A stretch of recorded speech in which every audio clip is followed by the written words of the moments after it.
In this video, we're going to see a similar reaction to the hydrate formation that we saw in the previous video, but we are going to see a different type of group being produced from this, and that's because of the way that this reaction is going to occur. So we have what we call a hemiacetal. So hemiacetals have an oxygen bound to a carbon chain, or even just one carbon, as long as it's carbons and hydrogens. So that's what the R group represents. So one of the oxygens is bound to that. Then you have a carbon that's bound to both oxygens in the molecule, but the other oxygen, instead of being an OR group, is an OH group. So that's a hemiacetal. We'll talk about full out acetals later, and those ones actually have OR groups both attached to the same carbon. So it's a carbon with two OR groups versus a carbon with an OR and an OH group. So when we can get hemiacetals as products, a lot of the times these are going to exist when you have a cyclic product that is going to be able to form. So let's take a look at this example here. Here we just have our carbonyl, which we're starting to hopefully identify as a pi electrophile. So we're starting to think, okay, there's a delta plus here, delta minus there. We see our conditions are acidic, so we're under acidic conditions. That means that our first step is going to be to protonate that oxygen for sure. And then we have to think about what is going to attack. What's going to be our nucleophile to attack here? Because we don't see anything like water like we saw with our hydrate formation. We do see that we have this group on the same molecule, and this is going to be very important to look for in our reactions. So with our H2SO4, first things first, we can abbreviate that as H plus or H3O plus. Those are also ways to show that you're in acidic conditions. So our first step, we're just going to abbreviate it as H plus. We're going to go and take that proton. So we're going to protonate that because we're under strongly acidic conditions. Sulfuric acid is an example of a strong acid. So once we get that, we know from our previous examples that we're going to have a big delta plus at the carbon of the carbonyl. What is going to go and attack that? So we don't have anything else in the solution that can attack it. Also, if we have something on the same molecule that can attack, this is going to happen a lot faster than if we have a molecule coming from the outside. And that's because we don't have to rely on these molecules to bump into each other. That group is actually on the same molecule. It's literally right there, and so it can do the attacking. So in this case, we do see an oxygen with lone pairs, so this is going to behave similarly to the water that we saw in the hydrate formation under acidic conditions. So what's going to happen here is, instead of waiting for another molecule to come along, this oxygen can take its lone pairs and attack the carbon of the carbonyl, putting the electrons onto the oxygen at the top. What is going to be important here is counting out the atoms and how they're attached. So I like to start counting at the atom that does the attacking. So oxygen would be number 1. Then we have carbon 2, 3, and 4 in between everything. And then 5 is the carbon that gets attacked. So because we counted 5 atoms, we're going to have a 5-membered ring, because what's happening as this lone pair is going to attack is it's basically creating a bond to carbon 5, so between oxygen 1 and carbon 5, and everything else is still connected. So that's actually going to close off and make a ring.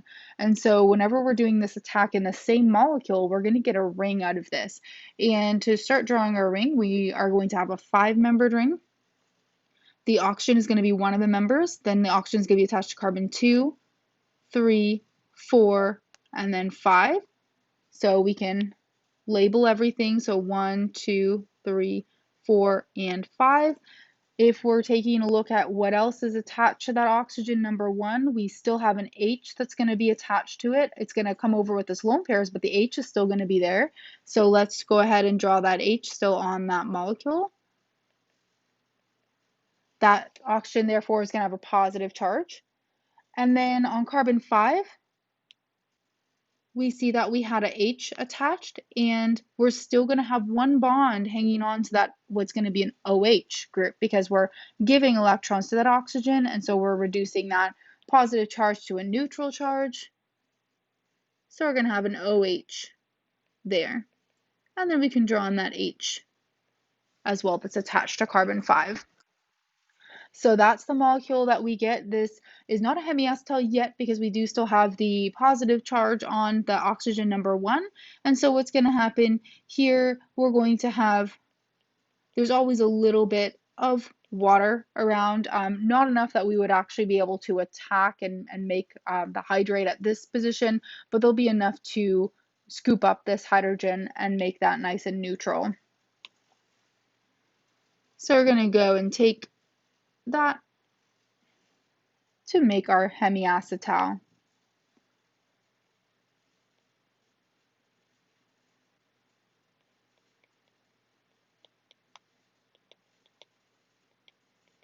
And that's going to form H3O+.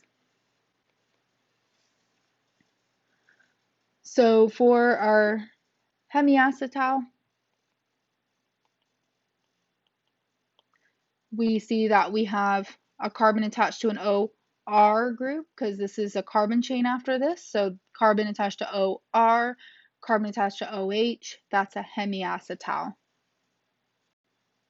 Hemiacetals are important, for example, in sugars. So glucose is a hemiacetal because if we're taking a look, it is a 6-membered ring, so we can view it in the chair form. This chair form shows that we have a carbon attached to an OR group, so there's other carbons and hydrogens out this way, and then an OH group is also attached to that same carbon, so that's a hemiacetal. So we have that group right here in 3D. If we look at it in 2D, we can also see that hemiacetal with the OR group and then the OH. How we're going to form this hemiacetal, we can form it the same way. So with glucose, depending on what you're doing with glucose, you can take a look at it in the open chain form. So for example, the Fisher projections of sugars are drawn considering the open chain form, whereas a lot of the times it's actually favored to be in its cyclic or hemiacetal form. How we're going to get it there from that open chain form to that cyclic form, let's just say for the sake of argument, we have a little bit of acid. This can also happen under neutral conditions, but say we have some acid, we would protonate that oxygen, and then because we already know what the structure looks like, we know we have to make a 6-membered ring. There's a lot of internal nucleophiles to choose from, but since we have to make a 6-membered ring, we're going to choose this oxygen here to do the attack.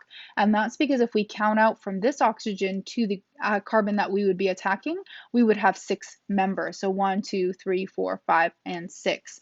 So we're going to go ahead and take the lone pairs on that oxygen, and that's kind of the key for this one. If you already know what the structure looks like, what OH is going to attack, we're going to take those lone pairs, we're going to attack carbon 6, which is the carbon of the carbonyl, the only one in that molecule, and then we're going to put those electrons up onto the oxygen. Because this is very complex with the stereochemistry, we're given what this looks like, so we're going to just kind of transfer that stereochemistry onto our ring. The squiggly line just means that though that OH group there is kind of going out and going back, and it does depend on how exactly this OH attacks. We saw we could attack the top or the back face because of the type of orbital that it's going into, that antibonding orbital. We have that lobe on each side, and so that actually relates to this OH becoming kind of both going out and going back into the page.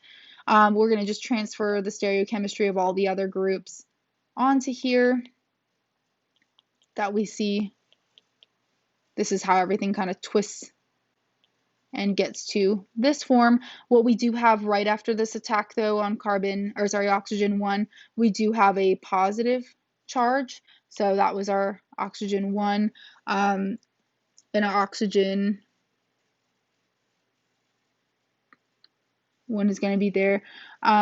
For 2, this one is going to be attached to that CH2OH group and also carbon 3. So 2 is CH2OH, which is this group. That's not in the ring because it's not one of the atoms in between. And then this carbon 3 is here. 4, 5, and 6 is the one that got attacked based on our numbering. So then we have this oxygen here. We just have to basically get to the neutral species by just using water to take off that proton here. and that can get us back to that neutral species. So that's kind of how that glucose molecule can go from the open chain to the what we call the closed chain form, or that ring form, which can also be looked at as a chair in 3 dimensions. So with glucose, that's kind of how you do that. It's a hemiacetal, and we actually went through the same types of steps.